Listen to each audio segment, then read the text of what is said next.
Comeback win against Aston Villa, back-to-back defeats against the big boys, and ALK in finance controversy, all in a week for Burnley Football Club.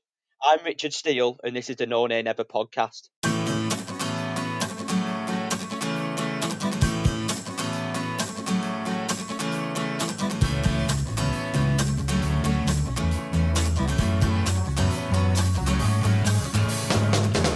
So, hello, listeners. Again, my name's Richard Steele. I'm your host this evening, covering for Natalie, who's once again very busy in all her law work. Tonight, we've got with me two different guests tonight who you won't be too familiar with on the podcast. So, first of all, we've got Will Lancaster, who has joined us on the podcast once before in our live phone-in. So, good evening, Will. Thanks for joining us. How are you? Yeah, thanks for having me on. Been a long time. The last time I came on, we were on 2 points after 8 games, so hopefully tonight I'll be in a bit of a cheery mood. So we must have brung you on as kind of a crisis point, Will. And did we win the next game after that? I think so, yeah. I think it was the 1-0 against Palace on the turf. Well, if you're a lucky omen and we win against Brighton, we'll keep having you on then. My pleasure. Cheers, Will. And then our second guest and making his No Nay Never debut is a fellow Wiganer and a good pal of mine, Chris Wilson. Welcome, Chris. Cheers, Rich. Thanks for having me on. Glad to make my No Nay Never debut today. Definitely. All right, gents. So we've got a lot to cover on the agenda tonight.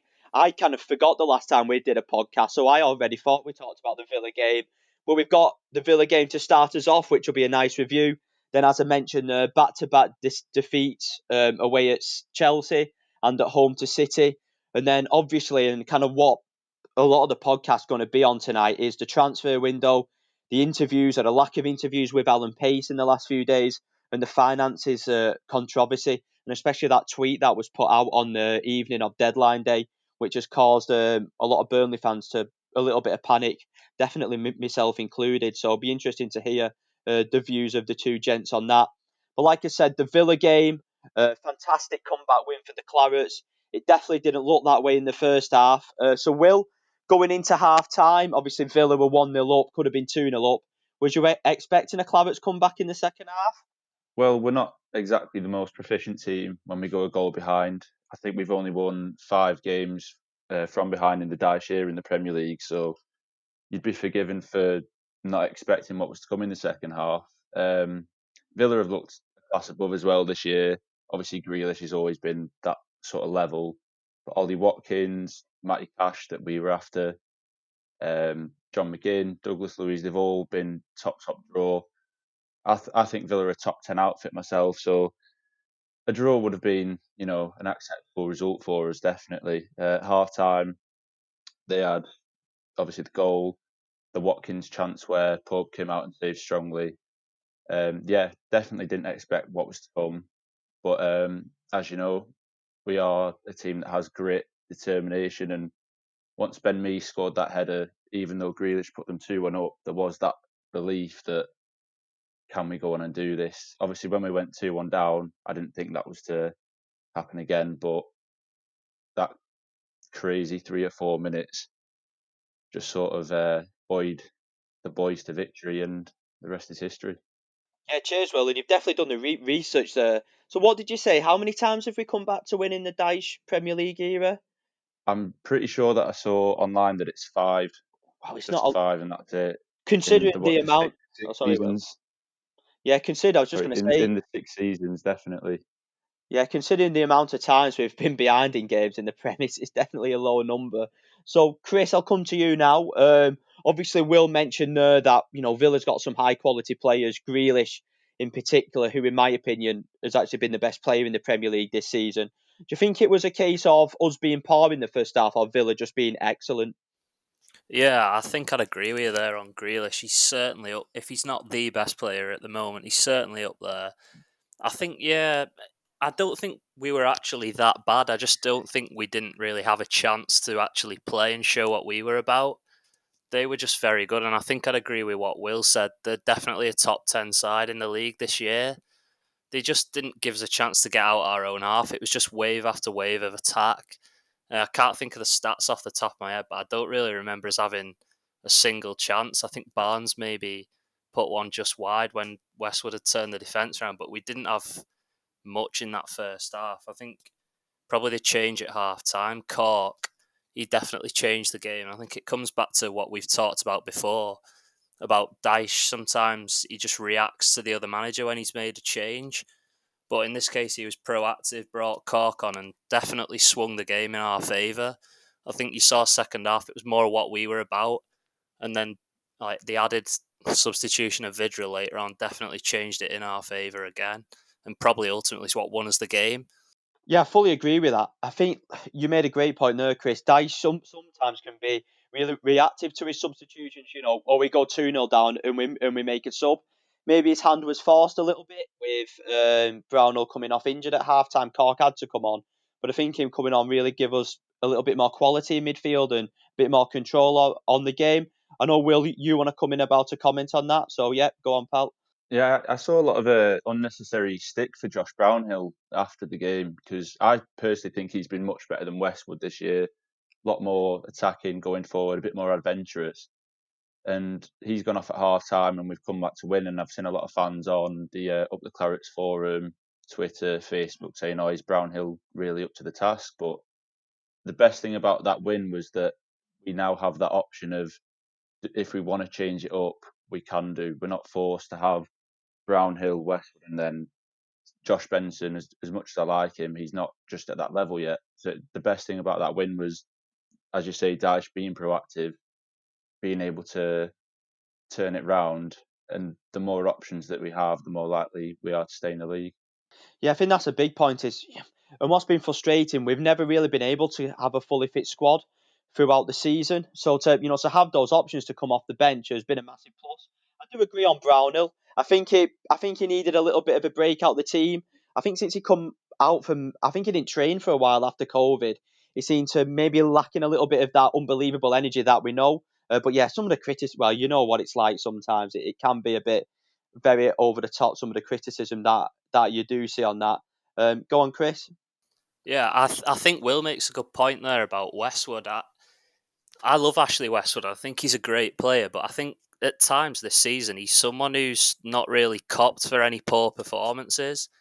I think he's someone who, like his energy and just generally what Burnley are about, he fits us perfectly. But sometimes he gets away with an awful lot. And I think if you watch, especially the first Villa goal back, I think if I'm not mistaken, it actually comes from a misplaced Ashley Westwood pass. I think he's someone who probably gets away with more than he should do, and probably the criticism of Brownhill it makes that even worse when you have someone like Westwood who probably gets away with a lot more than he should. Yeah, that's a definitely interesting one, and I think at Burnley we seem to like scapegoating players a little bit. Last season it was Hendrick, some of it very justified in my opinion. This season Wood, again some of it justified. But yeah, there are certain players who kind of maybe get away with it a little bit more, and obviously Westwood is someone who gives us fantastic energy and fantastic drive in midfield, but he does have a tendency to give the ball away. But that's something that we're going to come on to later in the podcast. Is kind of looking, and asking Chris and Will who would they go to in that middle of midfield. So, Will, you mentioned there we was 2-1 down. So obviously we went 1-0 down, equalised, we went 2-0, 2-1 down. What do you think the catalyst was for that turnaround? Do you think it was just pure grit, pure determination, or do you think it was a little bit more than that? I think some of it was potentially looking at the next couple of fixtures that we had after it, Chelsea and City, and thinking realistically we need something from this game, otherwise, like hand on heart, we'd probably get nothing. So I think once we went 2-1 down and we'd been in the game for a lot until Grealish's goal for the 2-1, I think it sort of buoyed them on to be like, all right, come on, pull your finger out, get on with it. Also, a lot alluded to Dwight McNeil. I thought he was absolutely sensational that night. That's something I was going to come on to, Will. Wasn't he superb? Absolutely back to that Unbelievable. Liverpool game and Villa back to his best. Perfect. I was on a podcast the day after at university. Someone wanted a half an hour feature on Burnley because they won at Anfield or something. And I spent pretty much all of it talking about McNeil, still obviously with the game in mind. But he was exceptional, yeah, showing what he has been used to in the last couple of years, really. Yeah, completely agree. when McNeil's at his best, he drives us on. He's the person that the rest of the team give the ball to. He's looking to be direct. He's looking to get those crosses in. I've got to give a special mention to Eric Peters. Listen, he's not my favourite player in the world, and I'd much rather have Taylor in the team. But I thought that second half he was outstanding. Obviously, the second goal, the equaliser, he laid it off to McNeil, and I think it was his run into the box which kind of made Martinez hesitate a little bit. And obviously, we're seeing the ball go into the back of the net from there. And then, Chris, I'll come to you. And I know you've got a little bit of a funny story about this because you've been very fortunate with your job that you've been able to go to the turf when the rest of us have been watching it on telly. But what a header that was by Wood. Yeah, it's a fantastic header. I think the more you watch it back, the better it looks. I mean, the crossing's great, but the header itself, he's coming away from goal, which means he's got to, and it's an outswinging cross, so he's got to generate the power and the direction. And he must be 13, 14 yards out, perhaps. And to get it right in the corner out the keeper's reaching and off the post. But yeah, I've been fortunate enough to go, and I'll be honest, even though I'm there working, like secretly I'm just there as a fan. And when that went in, to turn it around from 2-1, I can openly admit that I lost it. I just couldn't contain myself anymore. That's brilliant. It's so hard. That's brilliant. And I've been a few away games with you, Chris, and I know how hard you celebrate a goal. So I can imagine you trying to stay professional and then celebrating, that Wood goal going in. So yeah, fantastic header. Obviously, Wood's coming in for a bit of criticism, and again, rightly so at times. He's missed some big chances. I think more earlier on in the season, but fair play to him. He keeps working hard. He keeps plugging away, and it was great to see it hit the back of the net. And I was in a little bit of shock when we was 3-2 up. I didn't know what to do with myself. Was you in the same boat there, Will? I was at uni in Manchester watching it in my living room, and I can't remember the last time, obviously, apart from the Fulham game, that we'd scored 3 in the Prem. So I was having to wipe my eyes a bit, see if it was all real. But I just want to get back onto the point about Chris when he went mental when we scored. I've got a mate who works in the press boxes for a company called Vavel. He's a Liverpool fan, but he said when that third went in, the entirety of the press box was just absolute limbs. Well, Like, I've never heard that from a neutral who said that even I got up and punched the air. that's what the charm of Burnley does, isn't it? Even neutral supporters support the Clarets. As Alan Pace says, he wants everybody to be the country's favourite underdog. I think if Alan went on Twitter, I think he'd soon find out that Burnley's certainly not everybody's favourite underdog. But anyway, gonna stick away from Mr. Pace for now. So again, fantastic win against Villa, backing it up from the win against Liverpool, and even with the last 2 defeats, it's given us that little bit of a cushion. From Fulham, we just that little bit of breathing space means you can just maybe play with a little bit more freedom. But we went into Chelsea away on Sunday. I was really confident going into that Chelsea game, but I think we played them at a bad time. Obviously, Tuchel's come in, obviously changed the formation, which we struggled with, and maybe brought that new manager vibe in where players do rise to it. So, Chris, we started the game really well. First 25 minutes, we were knocking the ball around positively, and then from there, it just kind of seemed like we faded and faded. What do you think that was down to? I don't know. I think it was maybe down to the efforts we sort of exuded in the Villa game to come back, quick turnaround of games, and like we said before, it's not a simple run we've had. We've played Liverpool, Villa, Chelsea, and then knowing we've got to play City back to back.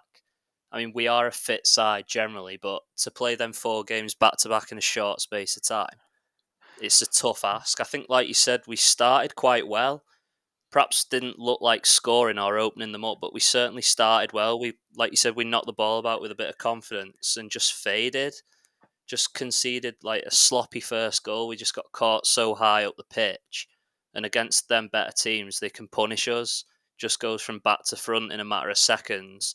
And before we knew it, we was picking the ball out the back of the net. And from there, it's always an uphill battle, isn't it, against Chelsea? Like you said, new manager bounce and that, and not an easy one. Yeah, I was watching the game and I was just thinking, we seemed like our legs were going. I was just thinking, just get to half time. And unfortunately, we just conceded before from our throw-in, got caught in the transition. Obviously, Will, you look at the blueprint when we beat Liverpool, we defended very narrow. We let them get the ball out wide. They got crosses into the box. we pretty much cleared everything. We're against Chelsea, that narrow defensive kind of unit that we have didn't seem to work. The fullbacks, especially Hudson Odoi, wing backs, I should say, especially Hudson Odoi had all the room in the world, and ultimately that led to the first goal. Is that a fault of the players on the pitch not to deal with that better, or could have Dyche done something different tactically to change it up and kind of nullify the threat of those wing backs? I don't think there was anything wrong with it, to be fair. Like you say, it's Tuchel's second game in charge. The new manager syndrome was easy to see. I think Liverpool, when we played them, I think he has gone out with the same tactic, but they're in a rut at the minute. Trent Alexander-Arnold had absolutely nothing on Azpilicueta. Salah wasn't even as good as Hudson-Odoi, which won't happen once in many moons. So I think it was more the mentality of the other team, to be honest. I think we still defended quite well. It was a nice goal from Azpilicueta, a great goal from Alonso. Got undone by two pieces of quality. And Dyche said in his post-match interview, we've not actually done anything wrong. We've just come up against a team who are buoyed by wanting to impress the places, competition in front of this world-renowned manager. And we've just gone stuck against it. So I think it was more Chelsea just absolutely dominating, to be honest. I don't think there was much more we could have done. So Yeah, I do agree. Well, I thought, maybe you can pick holes. I'm a little bit more critical than yourself, though, Will, in the sense of that it was happening time and time again, especially Hudson Odoi, where he was just getting all the space in the world. Could we have done? Again, it's difficult. Could we have done something? Could we have changed it up a little bit? Could one of our strikers have dropped into midfield, so a midfielder could have covered that space?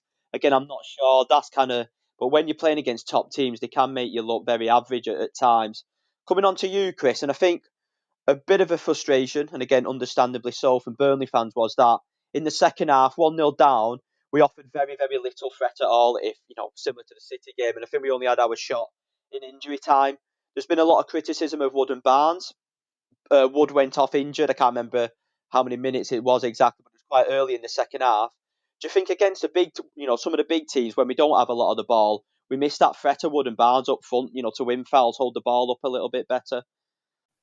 Yeah, I think we do, especially Barnes. I think he could buy a foul out of nowhere and it just gets you them 30, 40, 50 yards up the pitch. And against teams like Chelsea, it makes a big difference. And I'm a really big fan of J-Rod and I do quite like Vidra, but like the pair of them on the pitch against Chelsea, it just didn't, neither of them really had any impact on the game in any sort of way.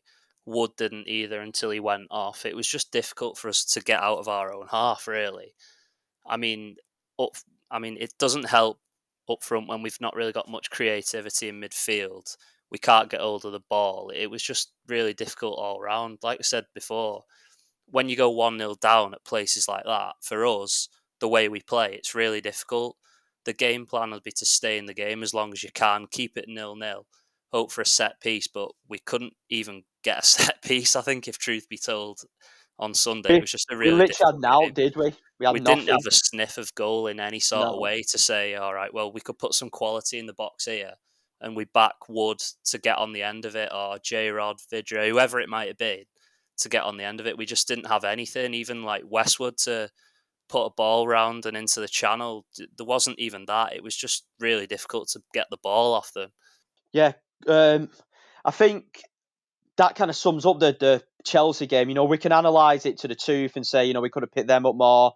Maybe we could have overloaded the midfield with, maybe when Wood went off, could have gone five in midfield, etc., etc. But I did feel that it was just one of those games where Chelsea were very, very good. I don't even think we was that bad. We started the game well, but I just think their quality really shone through.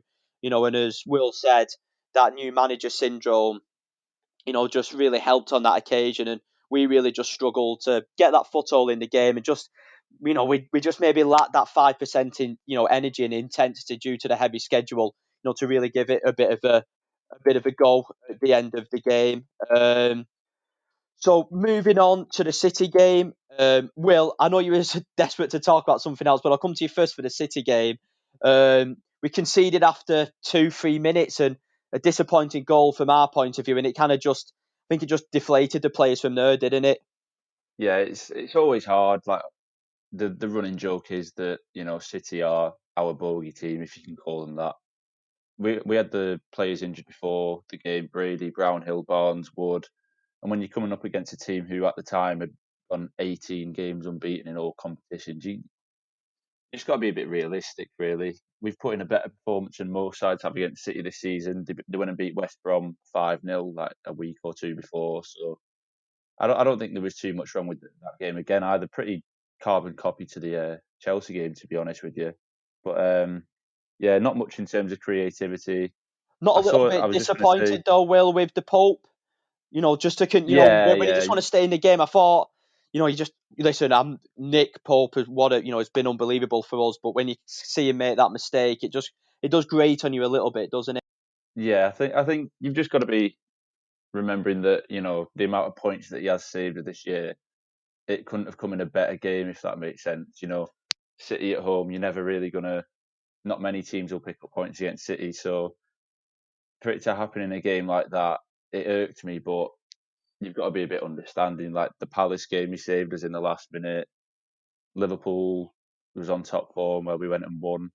I was just going to say before, which almost happened in the City game as well. In the Chelsea game, I saw a statistic on Twitter that said if Tarkovsky hadn't completed his header in the last minute, we'd have been the first side all season to register 0.00 expected goals in the league all season. And I'm actually and that gutted. almost happened again in the City game. I'm actually gutted. Taki got that shot off in the last minute. Then imagine all the people coming on Twitter moaning about that. Anti-football all over the road Anti-football. at that God, point. is that right? Not. You two lads have are a bit more in tune, possibly with the stats than me, with the journalism stuff that you've done your degrees in. But how, Will, do you know how kind of relevant it is, all that XG? Is it a really relevant stat, or is it kind of just a bit like, or it's just something fancy to kind of say, oh, we were the better team than you on the day, so we should have won? I actually quite like it myself, to be honest, because it sort of gives like for us it helps in a sense because I saw something again from the page that tweeted about the Chelsea game. I think in the last 11 games we've had, we've been the losers in terms of XG. However, we've gone and picked up so many points. And I went on that podcast the night after the Villa game, like I mentioned before, and they said, you're 19th for shots created, chances created, all that. How do you do so well? But they managed to conveniently leave out all the defensive side. And if we Yeah. let all these teams have shots from, say, 20, 30 yards, straight in it, Pope, few crosses, few deflections, and then we go down the other end, we'll get one chance, but it'll be a very, very good quality chance. And that's what XG doesn't pick up on. I think in certain games, like any other run-of-the-mill Premier League game, I think it is quite interesting just to see like how many teams can benefit from using such a modern way of interpreting the game. But overall, I am a massive fan of it, to be honest. Yeah, that's interesting. Kind of, I do like my stats, so I was just kind of seeing what the relevance of it was, because you do see some of them. It's like, yeah, but it had no correlation to the game. Anyway, back to the Man City game. So, Chris, obviously, we conceded that early goal, and I thought we was actually doing okay, maybe growing into the game a little bit. Again, still not really looking threatening. And then, a great bit of City playing you 2-0 down, and it's pretty much game over, isn't it? Yeah, I think like you said, even after conceding the early goal, after that, up until the second, we was relatively comfortable. They didn't really create too much by the way of clear-cut opportunities. It was only really the second half when we maybe started to step onto him a bit that they had like the Sterling one in behind that he should score, and then they just started cutting us open a little bit more. But I think they just started toying with us, perhaps after they got the second, and maybe, like you said, they just shook hands at half time and just agreed that 2-0 was that was Yeah. what both teams were probably relatively happy with. Like we touched on before, we just didn't really look like scoring. We could have been playing now, and I don't think we'd have created a clear enough chance to even get to 1 in the XG, never mind on an actual goal. We just don't really look like scoring when we play City. I think Pep's just got some sort of like hold over us. He just knows how to play against us, knows how to beat us. It sounds simple, but City are the only top team who we've notoriously struggled against every time we play him. I could be wrong, but I think against Pep, I think we've only ever took 1 point off him, maybe when Goodmanson scored, off the Yeah. top of my head. Yeah. It's such a funny one, City. I'm quite optimistic going into games, no matter who we play, other than City. And it's just one of those games, home or away, we just think, right, I feel like watching it out of necessity. It's a bit like, kind of, I imagine having to watch your kids in the school play. You've got to do it, but you don't really want to do it. But at least we've played them twice now, isn't it? And it's out of the way. But yeah, go on, Will. I know you got a point to raise on that. I think the worst thing is at uni, I live with a City fan. Right. So I'm always reminded of how bad we do against them. I've lived with Liverpool, Arsenal, Chelsea fans, where at least in my time at uni, we've gone and beaten them or similar. Yeah, And then whenever we play it's City, my housemate comes downstairs, "Are you ready for your 5-0 annual drubbing today?" And it's just like yes, gets to 2 or 3-0, and I just sit there like, what's yeah. the So point? I completely agree with the fact that we've taken points off every single top six team, at least in the last couple of years, beating Spurs, beating Arsenal, Liverpool, United away last year, and then there is some sort of like voodoo that when it comes to City, all the fans sort of like take and like turn it down a notch and like agree with our place. It's very strange. it's just so weird. It's like we've all played football and obviously there seems to always be that one team who like you always struggle against. It almost seems like we are a little bit beaten before. Even the first goal scored so early, the mistake from Lowton not being aggressive in the tackle, Pope's kind of tame shot. I think it just kind of sets up the mindset, doesn't it? Really.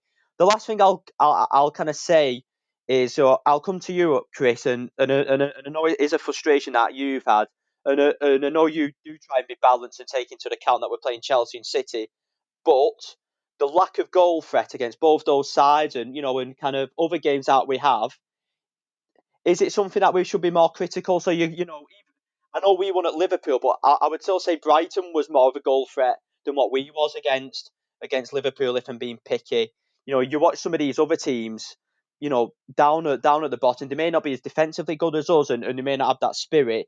But I do think a lot of them do create more chances against some of the big sides. So again, Chris, go back to my original kind of like question: is that something we should be more critical of the team about? Yeah, I find it tough to watch sometimes when we play the top teams because there's a massive gulf in quality, and I think we can all live with that and understand that, and we're never going to be what they are. But it's just frustrating sometimes when you watch the other like teams around our level go to these places and actually have a go. So, like you mentioned, Brighton last night at Liverpool, they go and they have a bit of a go and they win 1-0, and yeah, they've got the same result that we had. And we got fortunate with the penalty, let's say, and we wouldn't have scored without the penalty, I don't believe. And we didn't create anything else on that night, really, where we'd have scored without the penalty. And I know, yeah, we got the same result. We both got 3 points. We had scored a penalty and they score a great team goal, but it's just the spectacle of it sometimes. So, like, say City, I was at the Etihad when they played Sheffield United, and both teams lost. But Sheffield United looked dangerous on the counter, like they had a bit more of a go. They could have scored near the end with Fleck. I've seen Villa there. Villa had a real good go at them. They were unlucky with like the offside from VAR, or they might have come away with something. And Villa probably are a bit better than us, but it's just frustrating sometimes to see other teams go and like have a go at these teams, and we just seem to set up sometimes and just accept that we're going to get beat at times, especially against City. Like yesterday, like you know yourself, I'm not someone who's happy to just lose 2-0. Like I just want to go and try and get a result, no matter sort of how that might be, and I want to see my team like play free flowing football, and I accept that we can't do that all the time. But sometimes the lack of creativity is really frustrating to watch. Yeah, I think I completely agree. And I think while Dice wins games, and sometimes there's nothing better than a Burnley 1-0, scrappy win, is there? And then he gets and everybody else is back. But at times you would like to see us play a little bit nicer football. Everybody wants that. There was a couple of times last night where we finally won the ball back, broke a little bit, kind of got to maybe 25, 30 yards from goal. And then the ball ended up back with Nick Pope. And I'm like, oh, just, have a go, get forward a little bit. Maybe we're petrified of getting countered, and we've had it in the past where we're sitting here, we've left ourselves too exposed, and we've ended up conceding five. So I know it's a fine balance, but I do echo your sentiments, Chris. It can get really frustrating. Will you agree with what Chris has said, or do you have a different view on it? Yeah, I 100% agree. I think if you're Sean Dyche, you look at the record that we have against City. I think I heard during the game that it was like 27-3 on aggregate since we last Wow. got a point, which would have been that Goodmanson one. And you just think, obviously, your plan against City isn't working. You keep it for Liverpool, you keep it for Chelsea, who we sometimes do quite well against. But surely you'd think, like, let's not start Wooden Barnes this game. Let's try and mix up maybe even a 4-5-1, just something. If we're likely to lose 5-0, like we do every single time we go to the Etihad, or even when they come to the turf, like you just got to change things up, surely. Yeah, fully agree. And I would like. I'm going to contradict myself here. I'm kind of go the opposite and saying I would like kind of more attacking football. I wouldn't have even been opposed if you went to 5 at the back against City, knowing how well they get the ball out wide. But maybe against those kind of teams, the big teams, the fourth. Again, I know we won at Liverpool, but you do look at our record against some of the big six, especially our record at Turf Moor is terrible. It will be good to change it up a little bit. Chris, go on. I know you want to say a next point. I think you sometimes see a lot of people think that with the players we have, that we can't actually play the way that we mention here, and that we want to get the ball down and play. And people think, oh, that's Dyche's managerial style, that 4-4-2, rigid, hard to beat, long ball, play percentages, second balls, etc. But if you look back to 27-18, when we did actually change the way we played, we had a 3-man midfield like Defoe, Cork, Hendrick as a 10. We actually played some of the best football that most of us have ever seen in like our lifetimes as a Burnley fan. So the argument that like, oh, we're Burnley, we can't play that way and we don't have the personnel, I just don't think it's true. Like, we have some really good footballers in Yeah. the side. Like, Tarkovsky can play, Taylor can play. Like, we've got midfielders who are really happy on the ball. We've got some quality players in possession of the ball. So I think we should probably look to change a little bit the way we play against certain teams. Yeah, I do agree. And even going back to that Villa game, the second half, we actually got the ball on the floor. We did a beautiful move where Peters did an overlap. It was like Roberto Carlos-esque. Pulled the ball back and Wood had a shot that was saved by Martinez. I'm thinking, what brilliant football that is. And then there's other times where we just panic and revert to hoofball. So, Will, I'm going to let you have the last point then on Man City on the City game before we move on.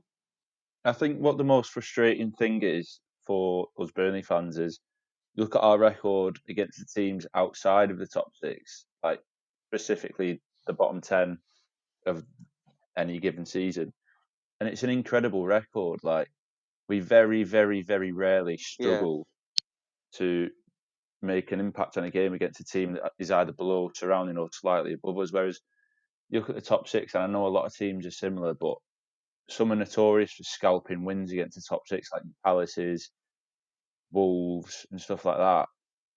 And I just think we had the credentials to go out to these places and obviously not win every one. You can't expect to win every single game against the top 6, but even pick up, say, 3-4 wins a season out of the 12 games that you'd have, we'd be a top 10 outfit every single year. And I think Dyche's tactics somewhat limit ourselves to,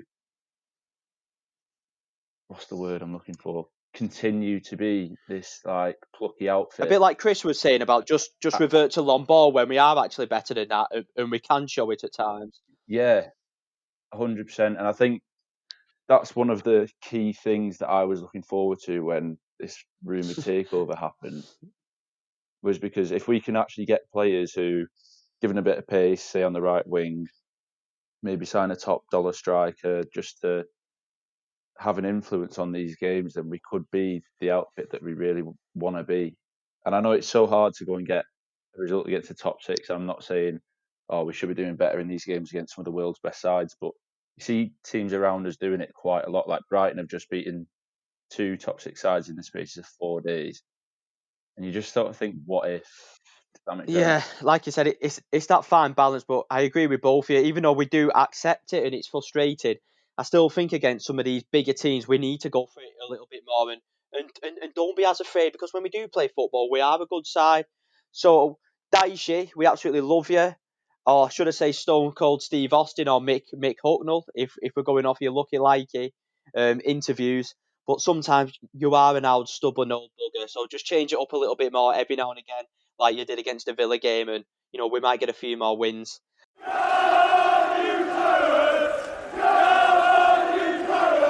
So that reviews the last 3 games that we've had. Obviously a mixed bag, but we're still in a good position.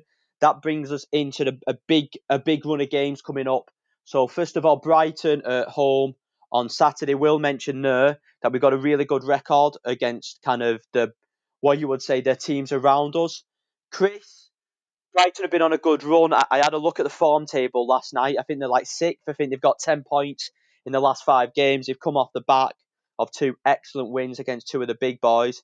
Is a draw a decent enough result on Saturday, or do we have to go all out for the win in that game? I mean, I know you know me probably better than Will does, but I'm going to say we're going to have to go for all 3. I'm one of them. I wouldn't take a point at home to Brighton, and it might be sort of snobbery or anything, but I just wouldn't take a point. I think, like we said about the home record against the bottom half is exceptional normally. I think we're looking for 3 points, but it's not going to be easy because, like we said, these are no mugs. They've just come off the back of wins against Tottenham and Liverpool without conceding a goal. I'm sure that's right. They're not going to be easy to break down. And like we just mentioned, literally just about the way we play, we've spoke about this ourselves. If we go and play Wood and Barnes up front against the likes of Dunk, Burn, Webster, I'm sure Graham Potter will be made up when he sees the team sheet if Wood and Barnes are playing, because we're just playing straight into their hands if that's what we're going to do. Should both of them be fit, I guess we don't know at this point, but I would like to see us play maybe Vidra, Barnes if he's fit, perhaps them 2 together, and maybe change the approach slightly with just one big, one little man, and just give them something to think about rather than the straight long balls all the time. I think that's a great point, Chris, you make about the strikers there, and what we was talking about Dice being a bit more flexible. Your strike partnership to me is not like your centre half partnership where you want it to be solid and continued. I think you can rotate a little bit more depending on the opposition that you're playing against. You mentioned the 3 defenders there for Brighton. If we just go hoofball all game, we'll get absolutely nothing against those 3. Will, same question, that I said to Chris. Given Brighton's form, maybe our injury record, we might not have players back. Would you be content with a point, or have we got to go for the 3? No, we've got to be going for all 3, 100%.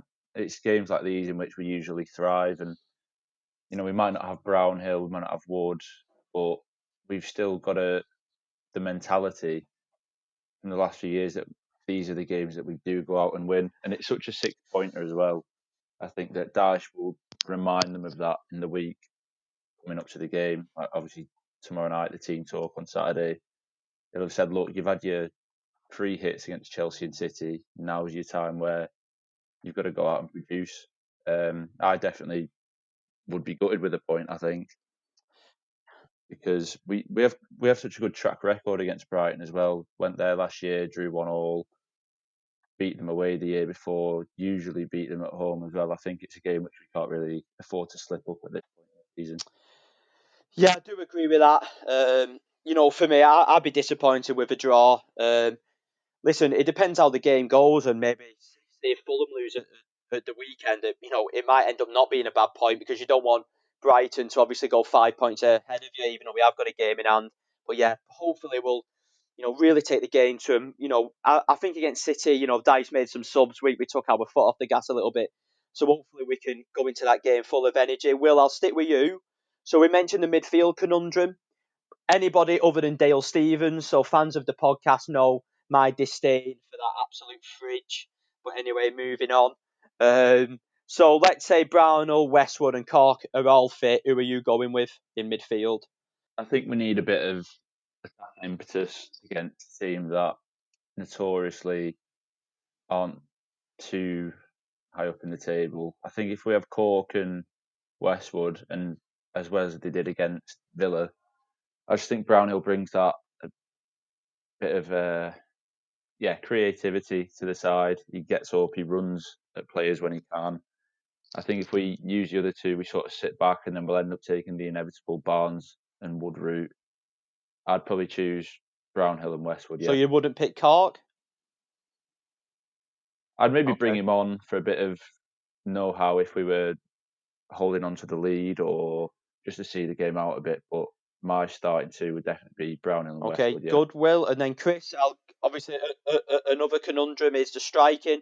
Let's say all four's fit. I know you mentioned it briefly before, but who are you starting to on Saturday? I think if all four are fit, I think I'd be edging for Barnes and Vidra.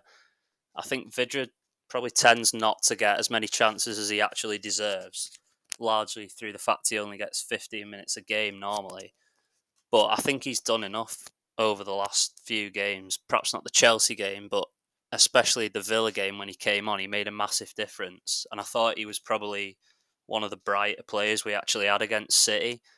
He's got a nice touch and he can bring others into play. And he's just something different. He can come short, but he can run in behind as well.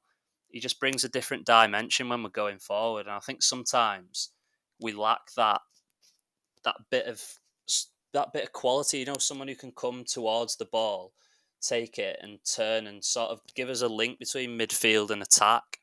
We don't really have that. J Rod does it a bit, but he's not really been on it probably the last perhaps even 6 months. As I'd go as far as to say, he's just not really been with it. So I think Vidra's done enough to earn a start, and Barnes had been playing well before he'd been injured. So I think he probably comes straight back in for me. Oh yeah, cheers, Chris. Yeah, good review on Vidra, and I think against Brighton, who's kind of got big physical centre halves, I think he'd be a really good option. And I think Barnes, even though it is took a little bit of stick going into that Liverpool game and during that Liverpool game, I think he was really finding his mojo back and getting back to his best. So through obviously the No Name Ever podcast, we're going to have the main selection dilemmas possibly. We'll have Brownhill and Westwood in midfield, and then Vidra and Barnes up front. Be interesting to obviously see what Dyche picks. I've got a feeling myself that Dyche will go with Cork and Westwood and Wood and Barnes up front, but we'll see. I do hope Taylor's back fit too. I know Eric's done okay in the last few games, but I think Taylor really gives us that impetus and that drive up the left hand side. So, Chris, scoreline on Saturday, what are we going for? Just the classic Dyche 1-0. I think we know how to win these big games. Not going to be easy, but I'm just going to go with a 1-0. Nice. Will, same question? I don't know whether to choose with my head or my heart. I think my heart says 2-0, my head says 1-1. I think they are a really good attacking team, Brighton, and we will concede to them, but we also have enough to get past their defence. I think it is genuinely the game of who has the better defence in this one. I think it's either going to be 0-0 or 1-0 to either team. I think if one of the teams gets a goal, I think it'll stay that way and the other struggle to equalise, or they'll cancel each other out. But wouldn't a lovely, nice and relaxing Will's heart prediction of 2-0 be lovely?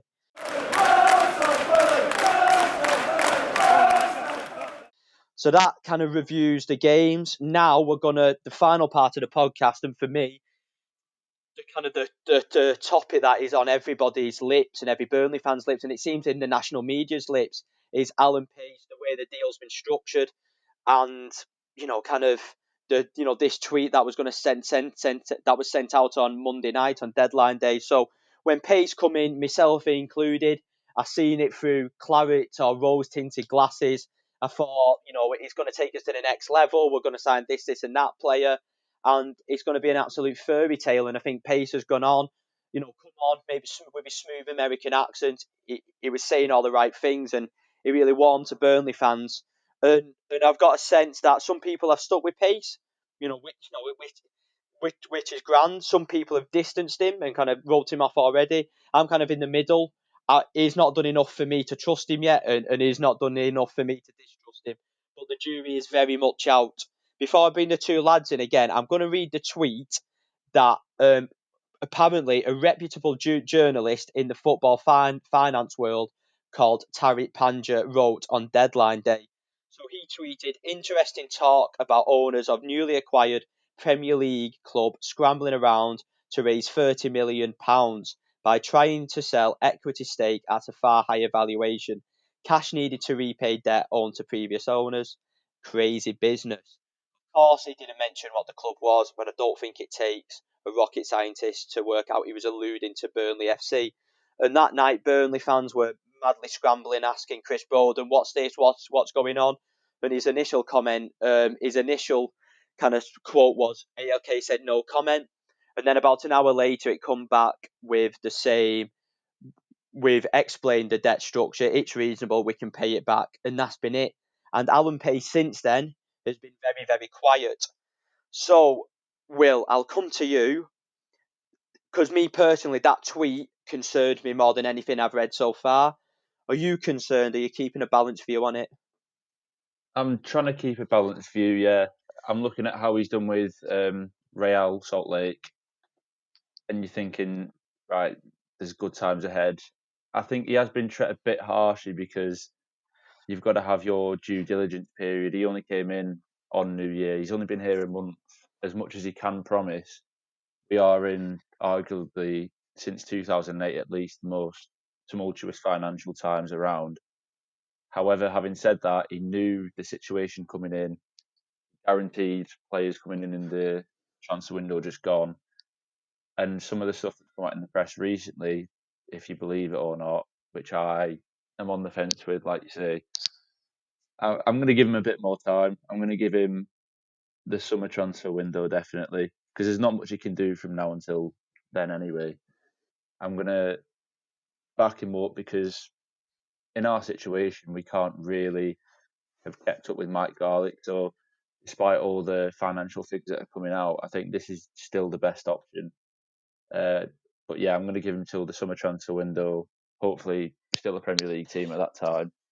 And if we kick on from there and all these rumours about the money go away, then I'm sure that they'll win the hearts of the supporters. Yeah, good balanced view, Will. And I'll come to you, Chris, and I'll add in the Guardian article. I thought Simon Jordan, obviously people's got very mixed views on him, and he's kind of had a up and roller coaster relationship with football.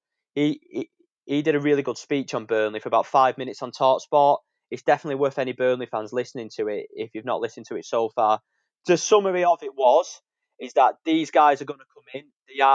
He can't see of any other reason for them to buy a small Premier League club like Burnley unless to make money from themselves. But fair enough, if you buy a business, you want to make some money off it. But he said that with this leverage deal and putting debt into the club, if we're successful and we stay in the Premier League, fantastic. The club can build from there and we're going to be okay. But if we go down, and his terminology was, if the bottle spins on Burnley, which it undoubtedly will, again, you can have your own views on that, and we go down, we could be in a whole heap of trouble. So with the tweet, Chris, with the Guardian article, with other articles from the Athletic, from Bloomberg, and then Simon Jordan's piece, what are your views on it? I think, like you just touched on there, I think it just hinges on survival, doesn't it? There's no doubts that when Pace has come in, or it certainly seems that way so far, that he's come in with the wrong intentions. I think one thing that has been said before, and I'll say it again, is perhaps a generalization, but with American businessmen, they know how to make money. So that's never. I think long term for the club, we will do well if he's still in charge, but it just hinges on survival and probably hinges on Dyche as well, as Simon Jordan touched on. But in the short term, I don't know. Perhaps to keep Dyche, he needs money because to keep Dyche to keep up with the other teams around us and subsequently stay in the Premier League, I think we can all agree that the squad needs money spending on it. But the worrying thing is if that money isn't there to be spent and he's scrambling around for money to pay the directors, then short term, where does it leave the club? So say the club goes down or Alan Pace can't pay this next instalment and the shares go back to Mike Garlick. Ultimately, like the club's still saddled with the debt. It doesn't go with Alan Pace. It's like the loan's still against the club. Like we're still in the same situation regardless of sort of who's in charge. So I think short term, I think fans have got every right to be worried about short term what the future holds for us. And and like you said, and like Simon Jordan said, and listen, every Burnley fan, every football fan knows keeping Sean's crucial. His contract's up in 2022. That's going to be really interesting moving forward. Go on, Will. I know you want to make another point. Yeah, I'm going to agree with Chris there. I think one of the main fears that Burnley fans have at the minute is, we've not been the most proficient in the transfer market over the last couple of years. Like, I've got a group chat with a lot of my Burnley supporting mates called the Bottlers because we always bottle transfers. It's like notorious how we do it. And I think obviously when Alan came in, it was such a big excitement, like, oh, we're finally going to join the big league. Not obviously not Man City sort of money, but at least try and keep up with like your Wolves, maybe your Palace. They signed 20 million on a very Eze this summer, and I think now that it's all coming under wraps, we're starting to endure some of that negativity again. And I think that that's definitely the fans' main doubt is that if, like you say, he's scrambling around to find this money, are we going to end up doing something similar to than what Blackburn did? And obviously, as funny as that was, it'd be awful if she was on the same foot. I think that's a big reason for the scepticism that's come out of the fans' point of view in the last couple of days. Yeah, that's really interesting. Transfer window. I am gonna come on to it in a minute, but yeah, go on, Chris. I think, like we say there about the transfer window, I think that's, like Will said, that's pretty much the biggest cause of the meltdown amongst fans. I think even before all this came out on deadline day night, if you were to scroll through Twitter Clarets, it was just full of angry Burnley fans because we hadn't signed anyone, which I think the subsequent tweet hasn't helped. But I think we've just got to stick by him. It's his first transfer window here. I don't think anyone really expected us to go and buy like £50 million worth of players in one transfer window. It's just not realistic. So I think some of the Burnley fans, like, we've just got to be realistic about it. He's not Sheikh Mansour. Do you know what I mean? He's not going to come in and we're going to sign they sign Robinho. We're not just going to go and Yeah. bring Griezmann in. Like, it's just going to be a gradual long term plan. It might not work in the short term and we might struggle through, but it's a long term plan for me. Yeah, I think like Will said there, it's very frustrating that we didn't sign anybody in January. I think a couple, when you see the injuries we've got, and I think the situation in particular out wide on the right, where we do need a winger to come in, and obviously we was really linked with Kenny, and we do need another right back moving forward. I think it's not too. I don't think we should judge him just yet. And as Will said, after the summer, maybe the time where we judge him when we do need a big overhaul of the squad. But what's your thoughts, Will? Should we be kind of okay? It's early doors. We're in the middle of a pandemic.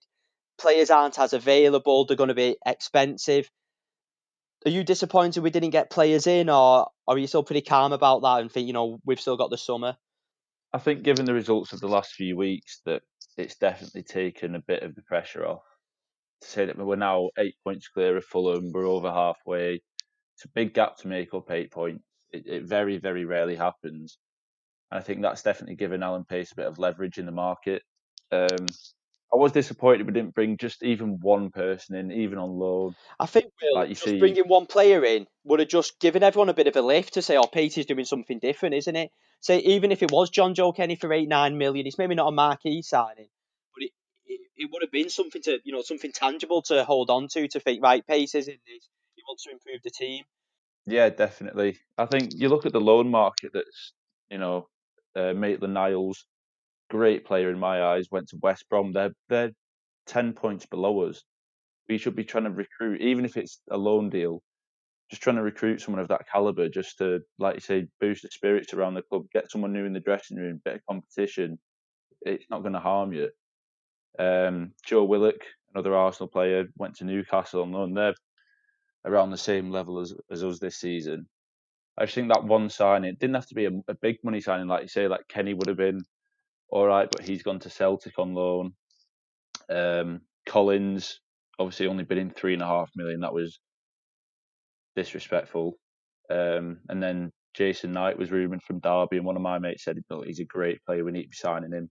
Made captain at 19 under the spell of Wayne Rooney, which is quite a hard feat. So I think something like that, like say, would have just buoyed fans up, built a bit of spirit, and then pick on from there. I think you made two good points. I think the loan market, I think that's obviously, you look historically back, the loan market's not been our friend, and I don't think Dyche wants that. But at the same time, when money's tight, I think it can hinder us. You said about Maitland-Niles there, right back. No doubt he would improve our team, and he's ended up going to West Brom. So that's a frustration. I remember I'm going to bring on two quotes. I'm going to mention. The first one I'm going to mention is that Pace said there's not going to be an open checkbook, but we're going to be able to make things happen quicker. And that brings me back to what you said, Will, about that bid for Nathan Collins. So under Garlic, it was tiny bids, and eventually we ended up paying what they wanted anyway, but maybe 2-3 months down the line. So Chris, when I seen that £4.5 million bid come out for Collins, and you hear rumours that they're after between 10 and 15, I just actually laughed out loud and I thought, bloody hell, this is happening again. Yeah, I think we spoke about it, and Will touched on it. It's just embarrassing, to be honest. Like, as Burnley fans, to see everyone thinking like it just reflects badly on the whole club that we actually believe we can get these sort of players for that sort of money. It's certainly not a new thing. We can go back to sort of Craig Dawson, Craig Bryson, Emery Lansbury, even Jeff Hendrick when we first signed him. Dale Just to name a Stevens. few. Dale Stevens, yeah, we had like 6 bids, was it? Something like that. It's not a new thing, and we just never seem to learn. It's like the same mistakes over and over and over again. The most frustrating thing for me with Collins is that I just think we should have gone, if we were going to sign one player and you were so fussed about money that you're tight on money and you want to save as much as you can, then to me a centre half would have been the one we got. Because if we go to sell Tarkowski in the summer and we've got Ben Gibson, who if Norwich go up, we get about, is it £7-8 million from? So say we sell Tarkowski and we might bring in 30 million, perhaps as a consummate guess, from the pair of them, then Stoke are going to turn around to us in the summer and say, well, you've just got 20 million for Tarkowski and you've got 8 million for him. You've got money. You need a centre half. He's now worth 25 million. And you say, well, we could have had him for 15 in January. And you say, well, you could have done, but he's worth 25 now. So if you want him, you got to pay for him. And they'll just hold us to ransom.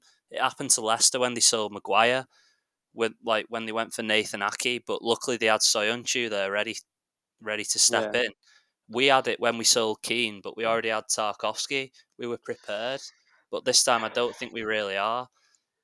I think that's a brilliant point, Chris, and I completely forgot about Gibson. So you've already put a £4.5 million bid in. Norwich look like they are going to go up. So you can think, Tarky's going to go in the summer. I'll be amazed we don't. So we know we're going to get a lot of money in. Get the lad in where he's going to be a little bit cheaper. He can bed in for the team for 6 months. Work under the Dyche weight, and he's ready to come in like Tarkowski was. I know it's kind of not as. I think as fans we're very guilty of making it seem simplistic, like it's going buying a car and you go into a showroom and you say you want that one, you pay the money and you go. I don't think it is as easy as that, and I think the majority of fans do know that. But I think that Collins one was because it was clear that Pace has tried more, but at the same time it kind of was frustrating that that bid that went in and especially if we did really want him. Go on, Will. I just want to make the point about Gibson when we actually bought him. So I remember being on holiday in Spain with my family, and my dad's an Evertonian. I showed him a tweet saying, "Oh, we've just bid 12 mil for Ben Gibson." He went, "All right, accepted." And I went, "No, they want 15." He went, "Oh yeah, you'll end up paying that." An hour later, they bid 13 million. It's like, do you not get the message? I know, and I think that's what's most annoying about this whole Collins saga is you'd have thought we got past the garlic pettiness point with Pace, given the rumoured money that he's meant to have, is that you'd have thought we'd have gone out and if they wanted 10, maybe bid 8 with add-ons or just get a bit closer and get a bit of excitement landed in. And like you say, when you bid 4.5 mil, I was exactly the same, but as you just laughed at my phone, put it away. It was comical because it was one of them. If you don't laugh, you don't cry. It was that type of situation, wasn't it? So that wraps up another episode of the No Nay Never podcast. Covered 3 games. Look forward to a game on Saturday and obviously a really good discussion about Alan Pace and the impending takeover. And I think it's a case of Claverts fans to just cross your fingers, and even though it might be challenging, you've got to put your faith in this man, and hopefully he'll take us on a positive journey, and when we can keep the successful times going. So I want to just say a massive thank you to the two lads tonight making their No Nay Never podcast debuts, Will Lancaster and Chris Wilson. Thank you very much to producer Matt, who does his absolute magic behind the scenes. Thanks to the band Joyce for providing our theme tune music. But most of all, thank you to you, the listener, for tuning in to another No Nay Never podcast. I've been your host, Richard Steele. Good evening.